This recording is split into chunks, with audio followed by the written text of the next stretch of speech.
Welcome to SEC Basketball Power Rankings. I'm Chris Lee, joined by Blake Lovell and Max Barr in the midst of this Middle Tennessee snowpocalypse.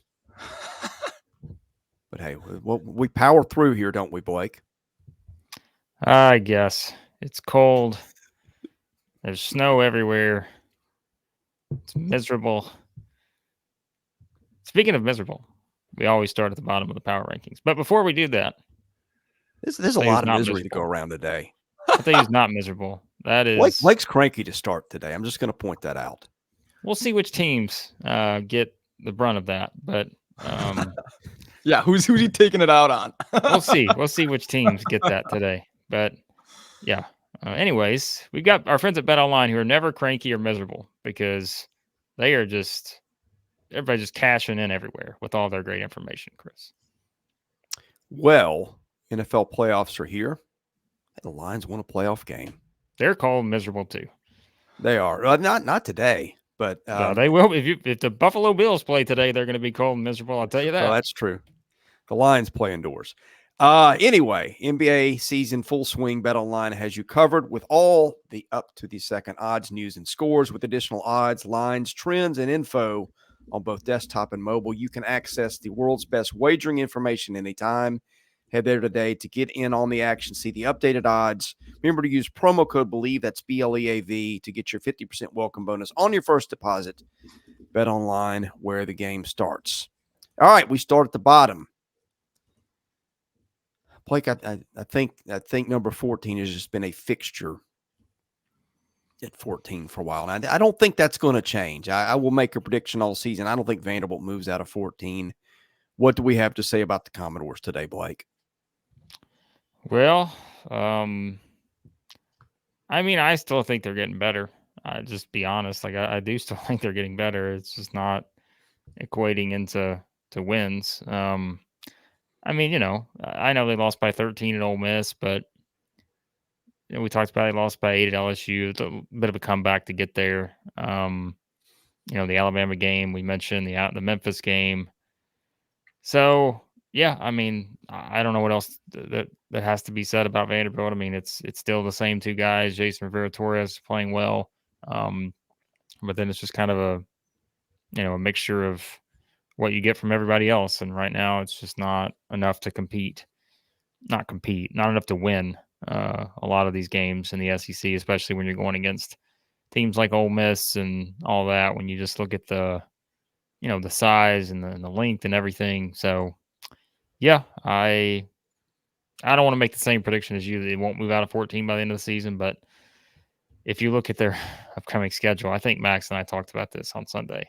Yeah. Holy cow. Auburn at home, at Mississippi State, home against Tennessee, at Auburn, home against Missouri, Missouri, it looks winnable, perhaps.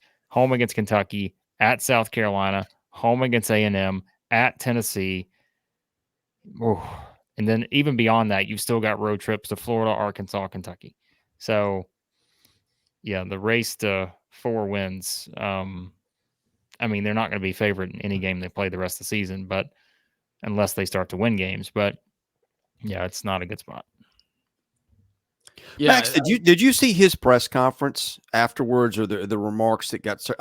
This is a guy that got a technical a couple of games ago, is now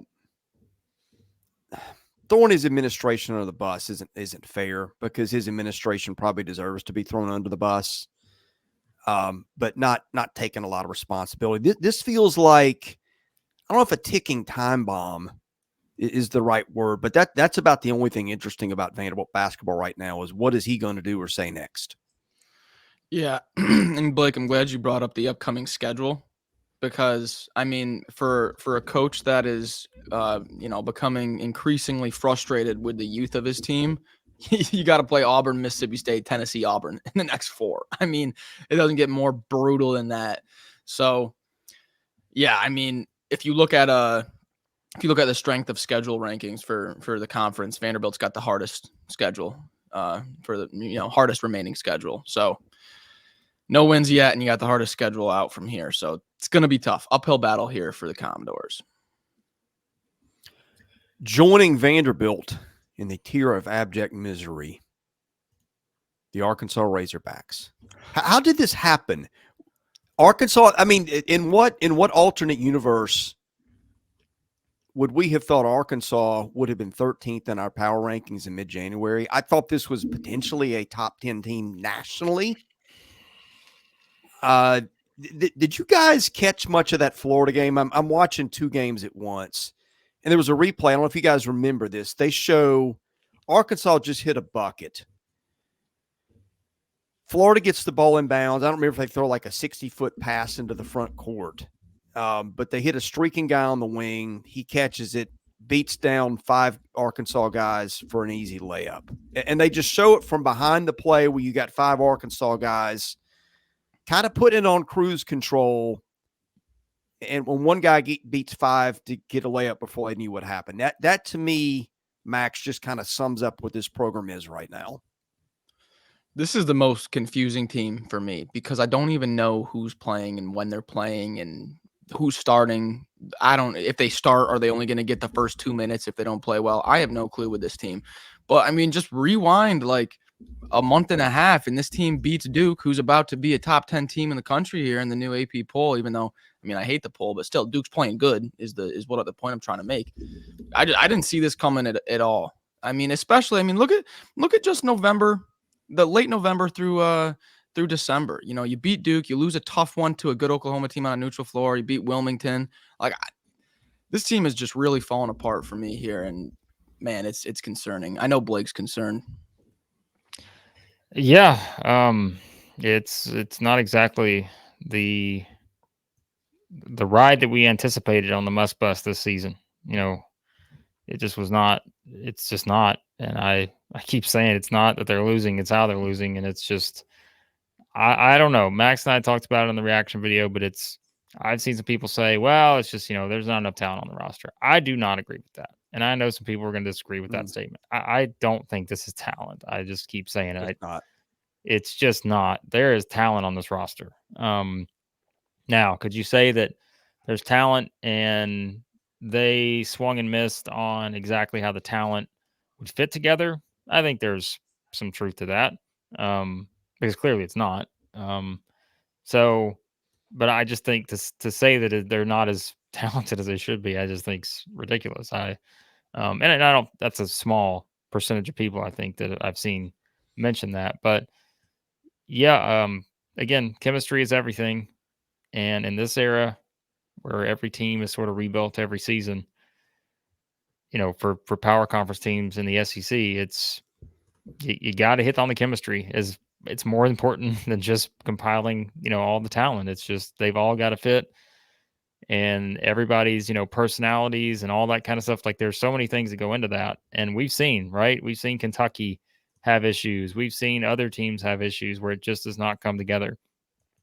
But that has been the case for this team, and like I said, usually we feel pretty good about them turning it around. I have very little confidence in that based on what I've seen over the past 3 games. So, all right, I like to kind of do these in tiers. Blake's not a big fan. Oh boy! All right. Well, now it's time to crank up the crankiness. Here we go. It's time for the tiers. Here we go. Missouri at 12. I think what kind of tiers? Because you could say these teams are like tiers in another definition of the word, but there've been some tears shed. Okay, so yeah, that's what I'm trying to figure out. So you're saying Arkansas and Vanderbilt's in their own tier, right? Yes, the tier of abject misery, I would call it. All right. So what's this next tier? Boy, I'm really excited to hear what this next tier is. I would call this the tier of we're just out here. It's not bad. It's not good. Missouri's not an awful team. They're in the snow. They're kind of stuck in the snow. I like that. You just can make of it what you want. You can throw some snowballs at other people. You can, do donuts in the parking lot, but you're not kind of really going anywhere, it feels like. It's not bad, but it's not great. I don't think Missouri's an NIT team. I don't think the program's a dumpster fire like the 2 below it. I'll leave it to our resident Dennis Gates agent, Blake Lovell, to give us the detail here on what Missouri is and where this is headed.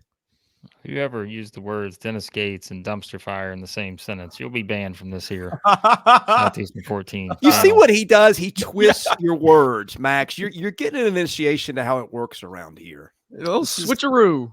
This is how this man operates. Yeah, I mean, speaking of frustrated fan bases, I get it. And, you know, I understand. I understand where you're coming from. And I'm just waiting for the tweets at this point about, you know, you were wrong about Dennis Gates. Well, I'd like to take you back to 2022-23 season, where it was very clear that this man can work his magic. But this also applies to what I just said about Arkansas. I'm sorry, but even as you guys know, Max, you can remember we had these conversations in the summer. I mean, I don't know if people were expecting me just to be so enthusiastic about the idea that Missouri was just going to all of a sudden do the same thing they did last year. Go back and watch anything we did. I was not as enthusiastic, folks, and there was a reason why, because I just did not see the same upside roster-wise that I saw last season once you, again, had an all SEC type player in Kobe Brown. Having the familiarity with Dennis Gates and seeing Cleveland State, the idea of the Moy Hodge coming in, I was excited about because I'm like, this is a guy no one's talking about, but he is a fantastic player, and he wound up being a fantastic player in the SEC. And this year with the roster, it looked like one that there was, to me, much less room for error.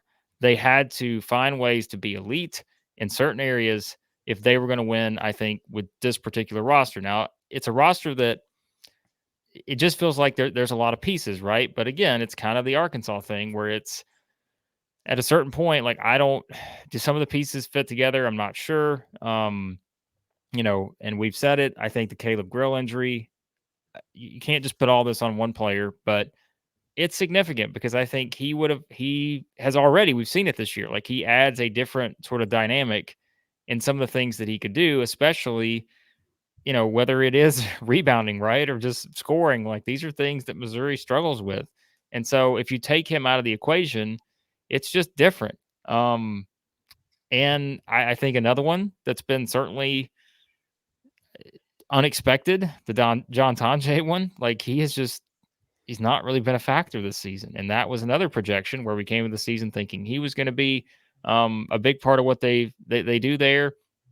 So it's just been a lot of those things. And when you add them all up, it's a team that, again, does not have those areas last year where they could just go out every single game and say, we know we're better than you in this area. We know it 100%. We are better than you in this area, and we are going to just grind you in that area to where we will find a way to win the game because we're going to be so good at forcing turnovers. We're going to be so good at shooting the ball, all those things. But this year, where do we say that about Missouri other than maybe blocking shots? So it's just the room for error is not there, and that's why they're losing close games this year instead of winning close games like they did last year. So, yeah, and look, I just quickly, like, we talk about Vanderbilt's schedule. It's not good for Missouri. If you're talking about a race to try to find your first win, they're at Alabama, home against Florida, at A&M, at South Carolina. It is wild to think that perhaps Missouri's best chance to get a win right now could come against Arkansas at home on January 31. So that's where we are right now with the Fighting Dennis Gateses, which I will tell you, we'll have a bounce back season next year. Oh yeah, he's already looking forward to next year. I like it. Real quick, the only thing I have to add is, I mean, just rewind us to June, July, and minus John Tonje and Caleb Grill off the team, and what would our outlook be on the team? We'd be like, oh geez, this is going to be rough, and that's where we are now. So yeah, I think Blake nailed it, but a lot of work to be done. All right, I think teams 11 and 10 in my mind look a lot like NIT teams. I think the coaches are doing solid jobs. They're solid teams. They can beat an NCAA tournament team on a given night. I'm just not sure top to bottom there's enough talent there to have an NCAA tournament season in a league that may have, I think right now is getting projected for 8 teams. There's only so many wins. Somebody's going to get left out. Maybe in another year, LSU could have made a march towards an NCAA tournament. I like the job Matt McMahon's doing Remember, they beat Texas A&M a week ago. In my mind, this feels like an NIT team that we are watching. But they're getting a lot out of these guys, Max. I mean, I'm not ruling out a tournament appearance for this LSU team. They've got some quality wins. They beat Wake Forest, they beat Texas A&M. There's still work to be done, of course. But I mean, I don't want to take too much of a conclusion away from the game at Auburn, because unless you're playing your best game, it's gonna be a rough night at Neville. So they've got some opportunities here coming up. I think Jalen Cook is coming off of his worst game, so looking for a bounce back out of your point guard. I've liked what I've seen from Will Baker. I thought Will Baker went toe to toe with Broom for a while there. So yeah, I mean, a lot of these upcoming games are going to be very close spreads. Home against Ole Miss, home against A&M, revenge game for A&M, away at Georgia. So you get Arkansas at home to start February. So this team is interesting because they're going to have some chances. The schedule isn't like a gauntlet of a schedule, and they keep improving. They've got guys that have played a lot of SEC basketball. So I still like this team. Yeah, I mean, they're another one of these teams where I think it's just like there's a couple guys I think you can really lean on, which we talk about all the time. But as I think Max and I talked about, it was nice to probably see a couple other guys step up, add some production. You can get that more well-rounded consistency from them. Then they could be an interesting team because you got two big opportunities coming up against Ole Miss and Texas A&M at home. So I think that's an interesting spot for them because the thing is with teams like this, you just got to start finding good wins. Yeah. And, the A&M win looks a little bit better now. Wake Forest win still looks pretty good. So they just got to find some good wins somewhere. So, and then, it all kind of adds up from there. But I'm not going to pull the Chris. I'm not just going to label everybody NIT teams just yet because I feel like these are teams that are still in the snow. Are these still part of the snow teams? Are they just throwing the ball around? Yeah. The snowball? Where I are don't we, know what Chris? tier we're in now. Where I have are no we? idea. I said we're the NIT tier. Okay. You said this was I don't know what tier you said this was. Okay. The NIT tier. Oh, you put All right. words in my mouth. All right. Blacks is what happens. This is what happens when you get cranky, Blake. I'm just asking about the tiers. I'm just curious. Might have been some tears in the last minute in Athens, thanks to Dalton Connect. I thought, seriously, all kidding aside, I thought Georgia, they had it right there. I'm not going to say it's a program-changing win. I don't think a basket or two completely changes your outlook on the season. But, boy, it would have been some terrific morale down there. I was talking to a buddy of mine, Anthony Dasher, who was down there. He's like, I haven't heard it this loud in a while in Stegeman. That fan base was jacked. They played a great game. Dalton Connect just took over and made some plays, which is what he does. This team, I think an 11-game win streak would have been its longest since like the 1940s. And granted, Georgia didn't beat a lot of anybody's in that, but you're seeing teams get knocked off left and right. And you're looking at like this team got beat by who? Georgia at least was consistent in one of those games. I think this is a good team with a lot of parts, but I kind of put it right there with LSU. I think it's a team that's good, but eventually probably not good enough to make the NCAAs. But we'll see. That Georgia's going to have a shot, and it would have really had a shot if it had beaten Tennessee. Max, you're the resident. Okay. Georgia's a lock to make the tournament guy. Whoa. Oh. Let's just now Blake is now putting me under the bus. I'm just saying. I saw that in our text thread this weekend. Okay, listen, let me explain. That is true. That is a true statement. Let me explain. Okay, Georgia was up by like 12 in the second half, and I text these guys and I say, my eyeballs are telling me this is a tournament team. And then there you go, Dalton Connect buries me. I still think I really like this team. They passed my eye test. I like all the ball handlers. I like Jabri Abdur-Rahim. I like the way they play defense, keeping everything in front. But that I really think, and I might be wrong on this, but I think that losing this game against Tennessee is really going to come back to bite them, because now you get a road week. Now you got to go to South Carolina and to Kentucky, and they're not going to be favored to win in either of those. I think the South Carolina game is going to be close, but they're not going to be favored to win. So you could be looking at, a quick swing from coming off of a win against a top 5 team in the country to you might drop 3 in a row. So tough little stretch here for Georgia, but they passed my eye test. Yeah, you said what I was going to say. I think this is going to be one that probably comes back to, and they think about how this could have sort of defined their season. But yeah, at South Carolina, at Kentucky, it's going to be a struggle, I think, in both of those, perhaps just going on the road. But, we'll talk about South Carolina in a second. But, and then again, 3 of your next 4 on the road with South Carolina, Kentucky, Florida all in there. Like, it's just tough. That was a big one. Because they needed a good win. Like, again, they had the Wake Forest win, but they didn't really have much else. So they really needed that one. And this is where, look, if you can steal one of these next 2, then you're okay. That makes up for it a little bit. Although the South Carolina win wouldn't equal the Tennessee win.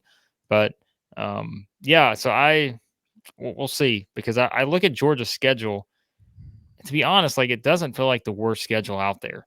When you consider, like, if you look at the rest of the way, they got LSU twice. You got Arkansas. They still got Auburn twice, so that would obviously be a good win opportunity.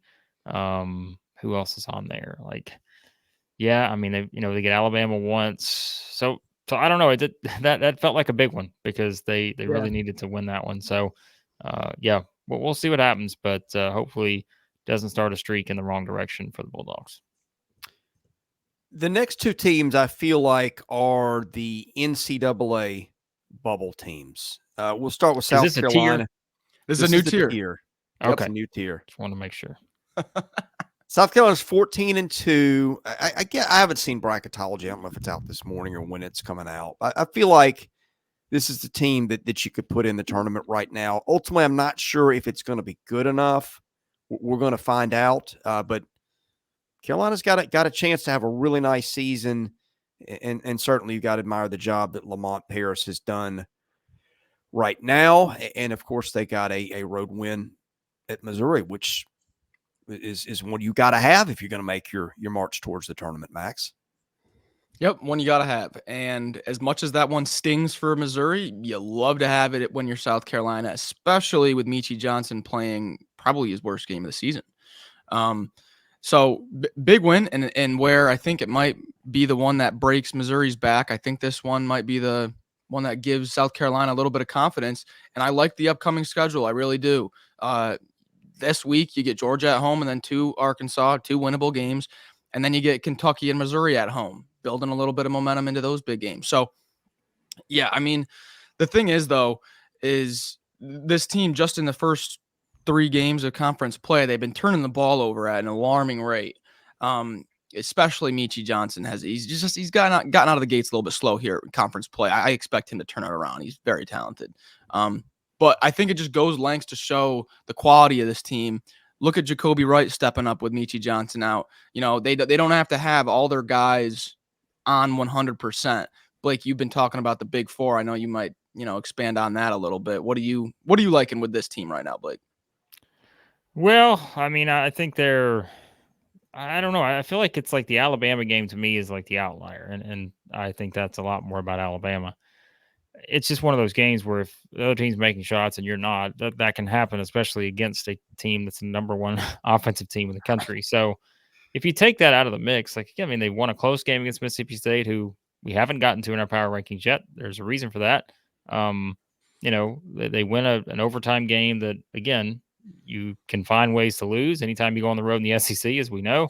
So they found a way to win that one. Now they get a decent spot at home against Georgia, who just come off, a deflating loss to Tennessee. Then they go to Arkansas, which is absolutely a winnable game at this point.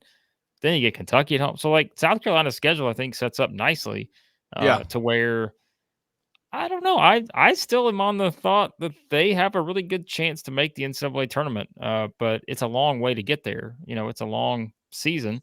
But I don't know. I think just other than, offensively, I think that may still have a few questions. But yeah, I think it's the same thing. One of these Big Four usually steps up and has a big game, even if some of the other guys don't. And it's led to a 14-2 start so far. So, well, I mean, again, we'll see if it holds up. I mean, they are a team that, needs to hit some threes to be successful offensively, but I don't know.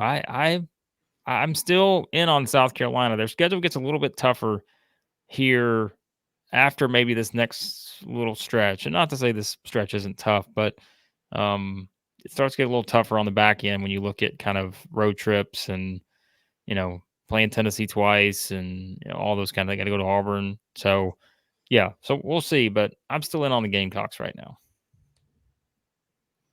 So what you're saying is they're an NCAA tournament bubble team? Well, I wouldn't quite put them in the NCAA tournament bubble tier. Because I don't use tiers. So is the next team, are they still in this tier? I don't remember. We got so many tiers, 6 teams in. I'm not sure. They are. Okay. It's the Florida Gators at 8. And here's the thing. I think we all believe Florida's good enough. A lot of really, really nice parts. But Florida was rated about here in the computers a year ago in the net. And of course, it didn't work out. Now, I think this team's a lot better than this one or than that one. But here's the problem. You start looking down at the opportunities for quality wins. And Florida's whiffed on a lot of these so far. Virginia, not an NCAA tournament team, but that was a loss. I don't know if the Florida State win ends up being anything. I doubt it, but FSU's off to a really hot start in the ACC. Road win at Pitt. That's a nice one. I think that was on the road. That one might mean something, but then a loss to Baylor, loss to Wake Forest, beat Michigan. That's not worth a lot right now. And then Kentucky and Ole Miss were games that you win those. Those are teams that probably would be in the tournament today. Would have helped you. Point being, we think Florida's good, but at some point, Blake, you got to start beating the good teams and padding your resume, and the Gators aren't there yet. No, they're not. Yeah, I mean, that's probably as good as I could have said it, that they're just not there yet. So they got to win some big games. And I think that's something that we talked about kind of as a theme. It felt like Florida's not won a lot of big games in recent years. And they need to change that in order to up their stock a bit, and move a little bit higher. I still think talent wise, they're probably better than 8th in the SEC, but at some point, again, we can't just bank on that because Arkansas wouldn't be 13 if that was the case. So yeah, I mean, they took care of business against the team that they should have taken care of business against based on where they are.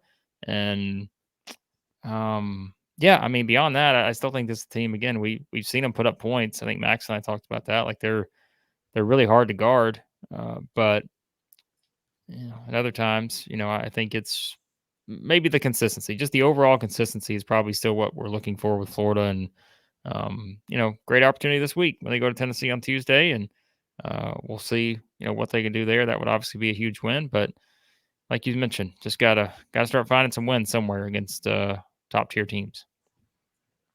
Yeah, I think once the defense kind of comes together a little bit, we'll see this team win some big games. Because they got the pieces. When we keep saying that they got the pieces. It's just like you said, Blake, the consistency hasn't been there. But I do like what I saw from Riley Kugel last time. I think he's kind of found his confidence again, and that's a big piece. He was in a bad slump, a bad slump, and I think he's finally kind of broken out of that, and that can completely change this team. The one thing I do like is down the stretch late, they have a lot of good opportunities. They get Auburn at home, you get Bama at home.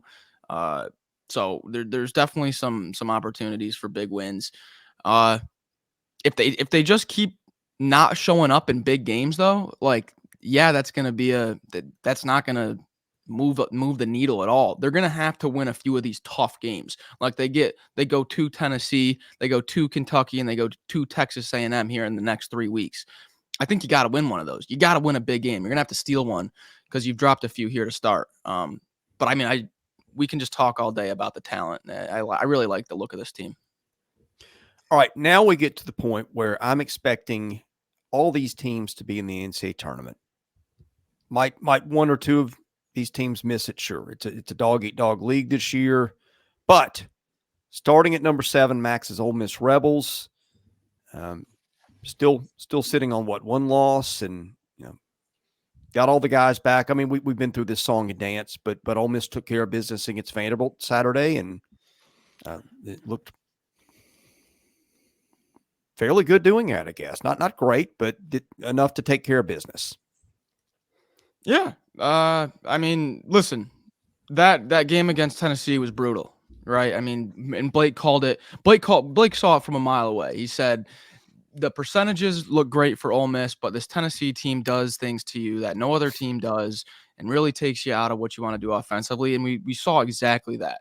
You get 2 straight home games after that. You bounce back in the biggest way possible against Florida, and then have your best defensive performance of the season against Vandy. So, yeah, I mean, wake up call for sure against Tennessee, but now you're moving in the right direction. And the thing that I like about Ole Miss is your stars are playing well consistently. I mean, Morrell has just been day in, day out. You know what you're getting out of Matt Morrell. And so I think this team just got a really good base and consistency, and you kind of know what you're going to get. And if they go on the road and play a really tough team defensively, they're probably going to struggle. I mean, look at coming up Saturday. They go at Auburn. It's probably going to be a really tough game for this Ole Miss team. I think we're going to see that. You know, this team's still a work in progress, but you have that nice base to rely on.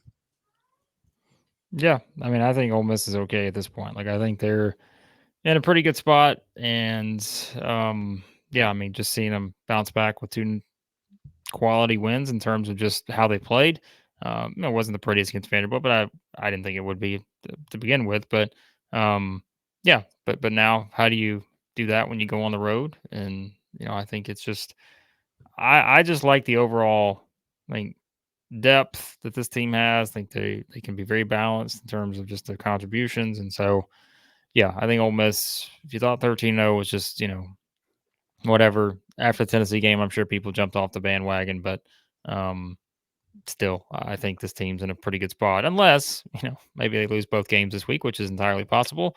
And, maybe they start to look ahead and say, all right, they got to find this win here, that win there. But based on their schedule, I think they've got a lot of opportunities the rest of the way to get some good wins. So I think Ole Miss is going to be fine. Okay, I was about to jump off the bandwagon in College Station. A&M was my preseason pick to win the league. I'm not going to say I was done with the Aggies, but I was getting aggravated.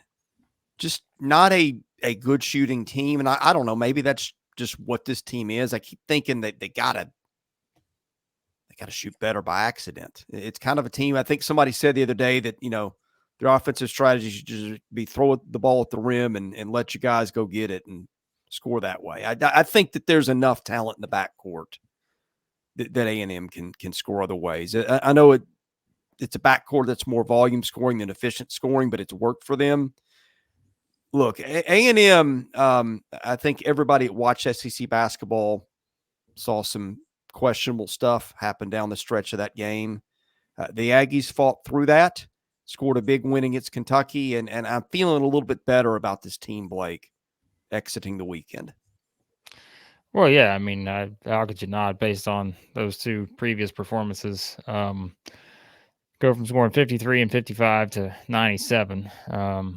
And yeah, it felt like a really good spot for A&M. You and I picked Kentucky, Max picked A&M, but this was the best opportunity, because we said if they didn't win this game, then you're looking up, well, you got 2 more road games after that at Arkansas and LSU. Now I think things set up pretty nicely, because you have those 2 games, which are both very winnable. Then you come back for 3 straight home games against Missouri, Ole Miss, Florida, which are all winnable. You go back on the road against Missouri, which feels winnable.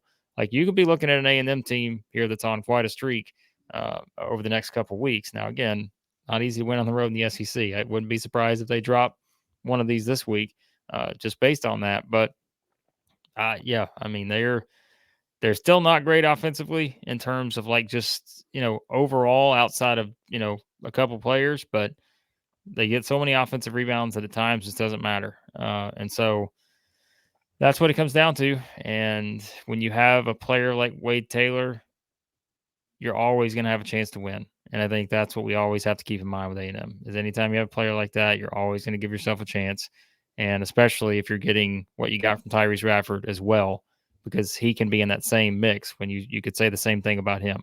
Anytime you have a player like that at his best, if you can lead the way with those two guys, you're going to be in a pretty good spot in terms of having a chance to beat a lot of teams in the SEC. So not a great start, but getting that win was huge, and I think it could be something that sort of sets this A&M team off into kind of what we saw last year. Maybe not to that extreme, but they could go on a little bit of a run here. It won't be easy, though. Again, two teams on the road this week, Arkansas and LSU, that I think will at least make it interesting for them. So, yeah, I mean, I think we kind of know what we're going to see now with Texas A&M when they play teams that defend guard play really well. You know, like when they play Tennessee, when they have to go to Georgia, you know, different games like that where they have to, you know, play Mississippi State. I think you're going to see the efficiency numbers that Chris has been talking about a lot. I think you're going to, you know,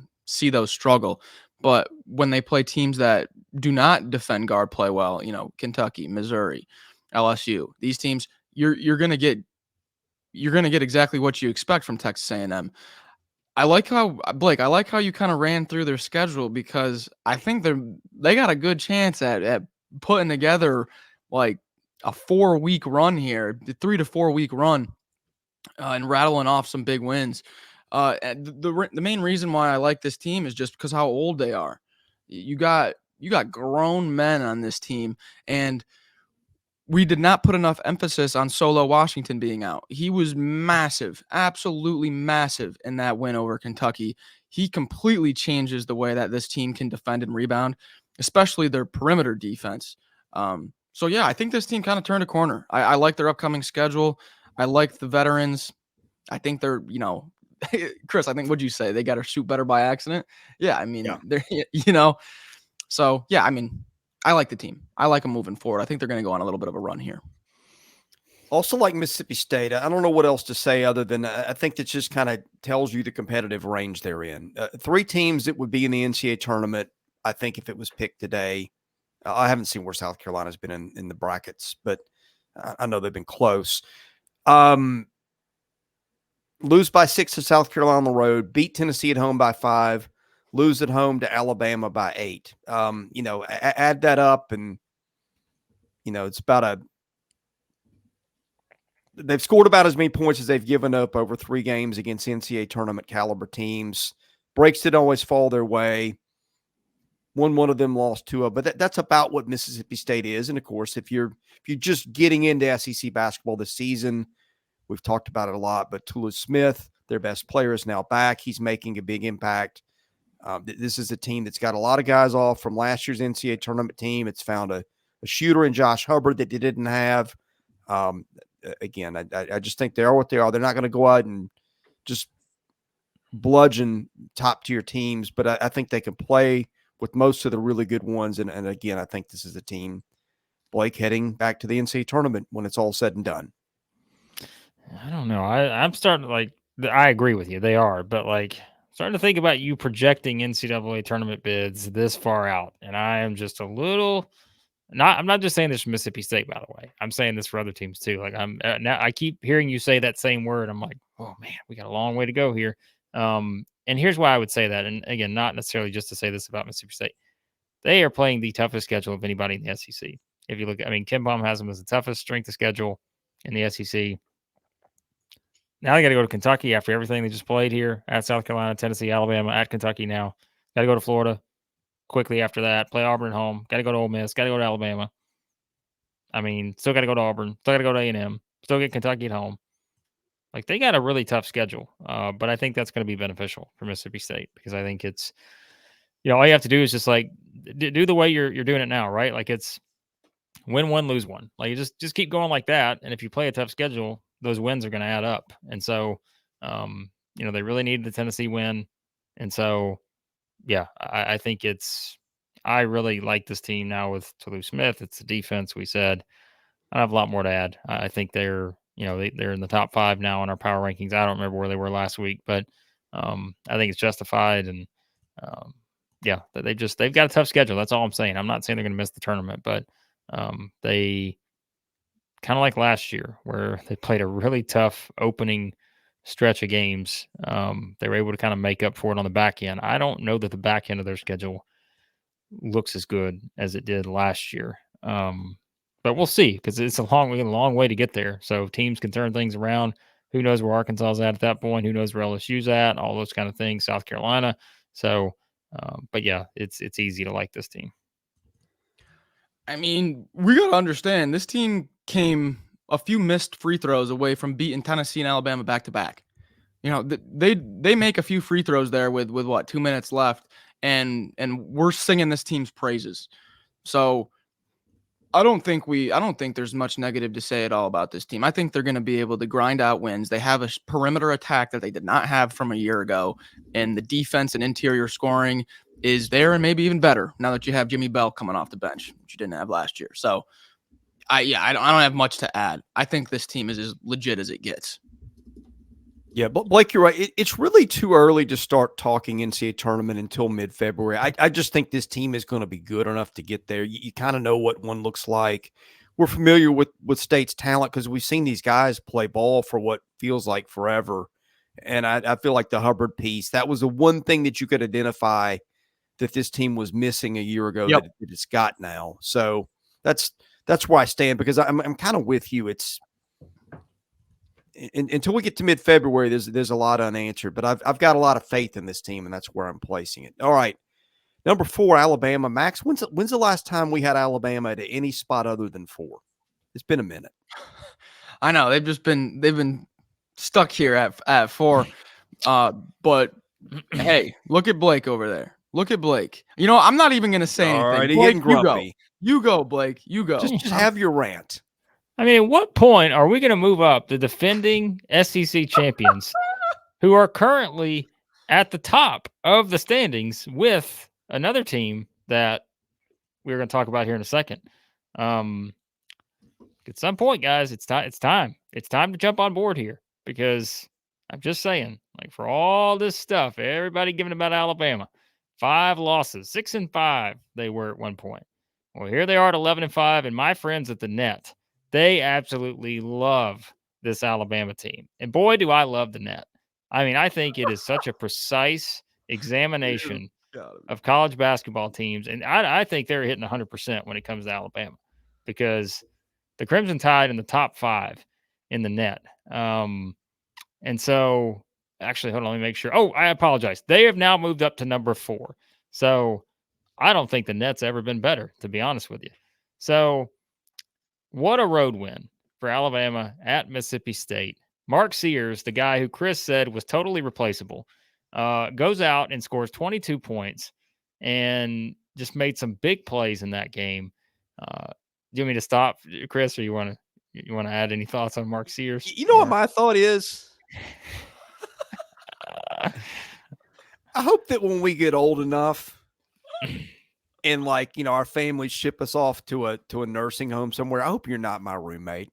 I'm going to tell the stories of you and how you said that Mark Sears was replaceable. By the way, Alabama fans, he never said that.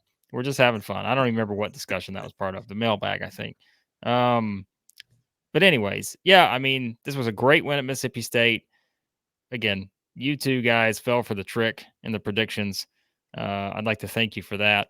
But again, Alabama's 3-0, and they get Missouri at home on Tuesday. They go to Tennessee on Saturday, and then the IBOB next Wednesday. The Iron Bowl of basketball takes place at Coleman Coliseum on January the 24th against the Auburn Tigers. Will both teams still be unbeaten to that point? Alabama's got the tougher road. They got to go to Tennessee on Saturday. But for now, I will keep saying what I've said the whole time. Alabama's just going to outscore teams, and they keep doing it at least through 3 games in SEC play. So, did you have something to add, Chris? No, I mean, the whole thing with Alabama, as I've been saying for a while, I'm not sure what they are, because computers think they're a top 5 team in the country, but we have the questions with defense. We've seen Alabama play the better teams, and, you know, instead of scoring 100 points, you know, it's a more ordinary in the 70s kind of thing. But they're defending better. So that's the difference. They are. They're now playing better defense. They don't have to score 100. I'm just not saying. saying they're Me bad. too. I'm just saying there are some mixed signals that I can't quite figure out what we're getting. Now, look, if you put a gun to my head and said you got to place a bet, I'm going to bet on Nate Oates and I'm going to bet on the talent. If this team's not in the NCAA tournament, I'll be really surprised. I just don't know if this is the team that's going to break through and get Nate Oates to a Final Four. If this is a team that, I never said that. On some Thursday in March, we're going, the signs were there all along. They couldn't defend. They weren't consistent against good defensive teams. And, of course, this is what they were going to be. I just don't know. I think it's going to be fascinating. Yeah, I have a tough read on this team because I have admittedly been down on Alabama, but then when they were 6-5, I was telling people don't sleep on this team. But I mean, say they lose to Tennessee and Auburn, coming up here. Then we're like, okay, they only have one top 50 win, and it was at Mississippi State because Tolu Smith and Cam Matthews missed 4 straight free throws. And it's like Alabama right back down to earth. So I'm not gonna put too much of a claim on this. I'm gonna hold back my thoughts until I see Tennessee and Auburn game because I have my doubts still. I have my doubts.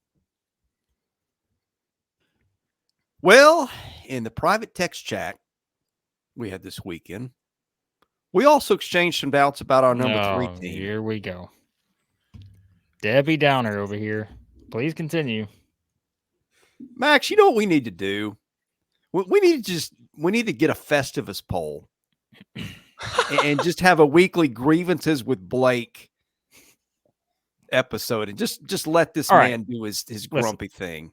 I know where this conversation is going, but can I just say one thing? I agree with you on the defense about Kentucky. I understand their defense has got to get better, but there is one piece of this group chat that I am picking apart here. You made the point that it's just that they're not dominant and that it's been a while since he's had a dominant team, right? That was the point you were making. But who in college basketball is dominant right now? Outside of, by the way, in all honesty, I see one dominant team in terms of domination, and we're going to get to them here in a second. They're in the SEC. So, outside of that, and even that team to a certain extent, there will be people that have questions about, but there are really good elite teams out there. But as we've seen this past week told us everything, right? Max brought up the stats, all this other stuff.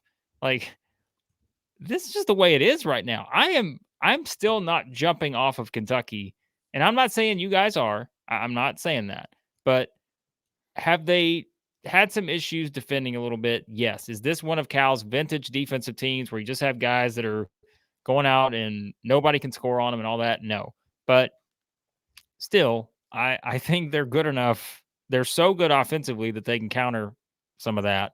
And, maybe that's it. Maybe I'm going to plant my flag with Alabama and Kentucky, the two teams who just can score at will, that may have some defensive lapses that may cost them in March. Maybe that's what's going to happen. But I would argue against the dominant thing. I don't think we should expect this Kentucky team to be dominant because, it's this is the way it works in the SEC. And we talked about all the things that kind of put us in a position to wonder if they would lose at A&M. And they were still right there with a chance. So that's all. I might even like this Kentucky team more now. I might, because it reminds me of last year and the very end of Big East play. And Marquette played like the Golden State Warriors, and UConn hung with them to the very end and lost. But I remember talking to my buddy watching the game. I'm like, if they can hang with this team while they are playing like Steph Curry and Klay Thompson, just wait until the tournament, when it's on a neutral floor and how good this UConn team is. That's exactly what I kind of feel with this game right here. If they can have Tyrese Radford and Wade Taylor and Solo Washington play the way that they did, and that you still have a chance there at the very end, just imagine this team when they're on their night, And so, yes, there's defensive issues. We have plenty of time to correct it, but just looking at this upcoming schedule, they get 2 straight home games, winnable games. Then their next 2 away games are winnable. I think they're gonna win 6 straight going into Tennessee. Huge game at home. So I almost like them more now. I know there's the defensive issues, but they've proven that they can hang. on the road when the road team plays their best game. That's hard to do. Number 2. Well, hold on. You don't have anything to add on that? I thought I sort of added my thoughts to begin with in the group chat thing, because that summed up my thoughts. Okay. Look, no one else saw your here's group the chat. thing. Okay, here's my thoughts on Kentucky. I will put my flag on the talent the same place I put it for 6 weeks now. When this team plays to its potential, if it does, and we haven't seen it yet, I think it's the best team in the conference. In the conversation for best team in the country. But we keep seeing youthful mistakes.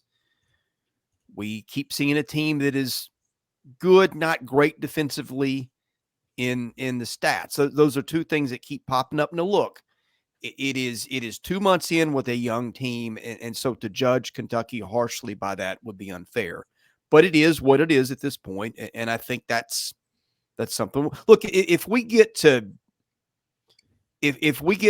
March and this team is pulling a 2007 Florida thing where it's just running everybody off the floor because it all comes together, then I wouldn't be shocked. But we don't know, and that's the fun of it.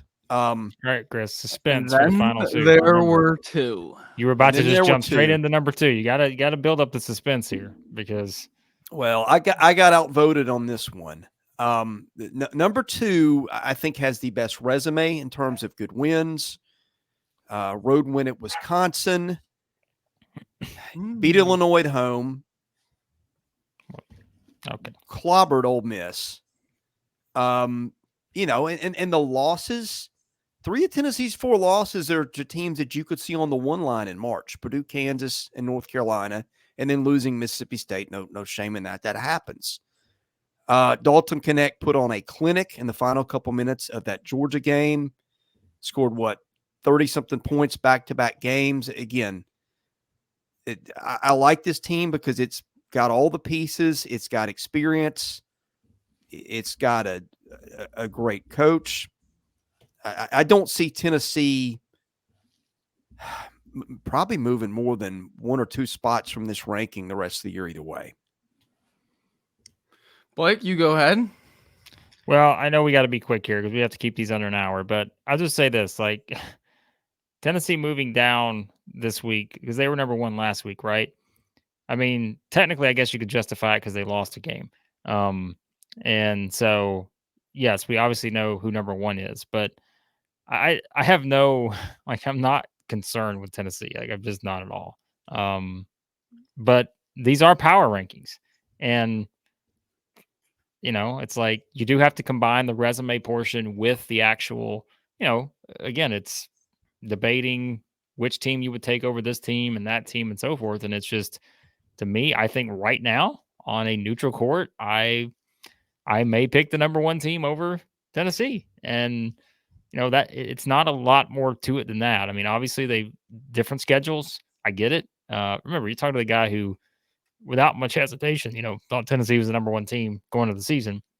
And I haven't changed my stance on that a whole lot, even during the 3-game losing streak. Like I said, I still think this team with a Dalton Knecht doing what he did against Georgia, it just shows you that they're different. Like, they're different than some of Tennessee teams in the past because they have a guy like this who can just take over a game. And there have been many games in recent history where we've not seen that. We've like, okay, defensively, they're going to have to grind it, but they don't have somebody who can take over a game like that. Now they do. And so that's going to put them in a really good position. As we said, 2 good games this week, Florida, Alabama, both at home. Their upcoming schedule sets up nicely, I think, for the Vols. So we'll see what happens, but no shame in this. Like, I still, to a certain extent, think this is 1A, 1B, 1C, but I know we don't all see it that way. Yeah, there's nothing wrong with I'm saying Kentucky. There's nothing wrong with Tennessee in my eyes. You're just seeing a little bit of inconsistency. That's why I don't think they're number 1 right now, because there's one team that has showed pure consistency. So until, you got to have Vescovi and Josiah Jordan-James show up in these road games. You just gotta, because you're going to drop some if they don't. You can't rely on 36 from Knecht every road game. So just because of the little bit of inconsistency from different scores. That's why I have them bumped down, because we have one team that has looked. I talked about the Golden State Warriors. We have one team that's looked unreal here at number 1. It has. It is playing with a swagger. It has got, I think, all the parts also. Now, where I departed from those of us who ranked Auburn 1 and Tennessee 2 was the quality wins thing. Auburn has been dominant. I get it. Auburn also has played 2 games against teams that I think would be in the NCAA tournament if it were selected today. It lost one of those to Baylor back in the opener, and the other one was that win last week over Texas A&M. Does that mean Auburn isn't the best team in the conference? Doesn't have to mean that. I just, when I'm parsing teams at that level, I go with the team that's got a better level of accomplishment, which Tennessee does. But not going to fault you for picking Auburn at number 1. That may be the right answer, Blake. I think Auburn is the most complete team in the SEC right now. I don't care who they played. I watch them. I see the deepest team in the country. I mean that. Like, I think they're the deepest team in college basketball in terms of how many guys they can play and how much they're getting from all these different guys. And I just think on both sides of the floor, they have been dominant. They are just, outside of a bad stretch against LSU, they have looked really good. I know the Texas A&M game, but we listed all the reasons why that would be close and be like pulling teeth for Auburn based on the recent history. I'd love to see Auburn and Tennessee play today. I'd love to see Auburn and Kentucky play today. I'd love to see Tennessee and Kentucky play today. Like, all those pairings, because they'd all be great games. But hey, we have to vote someone 1, 2, 3. And, these are all teams that I think are all worthy of a number 1 spot. It's just that, and I wouldn't discount Alabama in there, by the way.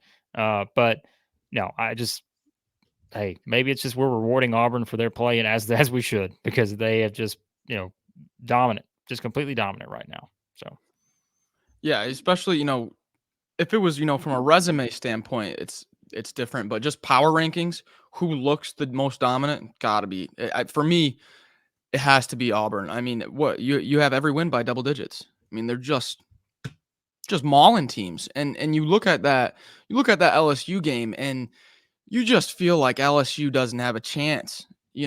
Just men against boys out there.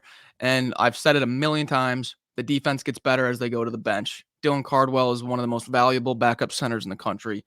It's just, you can afford 5 guys to have an off night because you have 5 more that are going to come in off the bench. It's ridiculous. I like how you said deepest bench in the country, but not the conference, because I believe that too, Blake. Welcome to number 1 here, Auburn. By the way, everyone's been at number 1 now. Auburn, Tennessee, Kentucky. Now's your chance. All right. This is where it begins. Yep. Like, everyone's had their chance at number 1. Now we find out who winds up being there at the end. And is it someone else outside of those 3? If it is, I think it could be Alabama, but we'll see. So, had a ton of fun with this. Hope you liked it too. If you did, hit the like button, hit the subscribe button. We are going in depth on SEC baseball, basketball, and football with equal passion with all of it. Thank you for watching us here at Southeastern 14, presented by Bet Online. We'll see you again soon.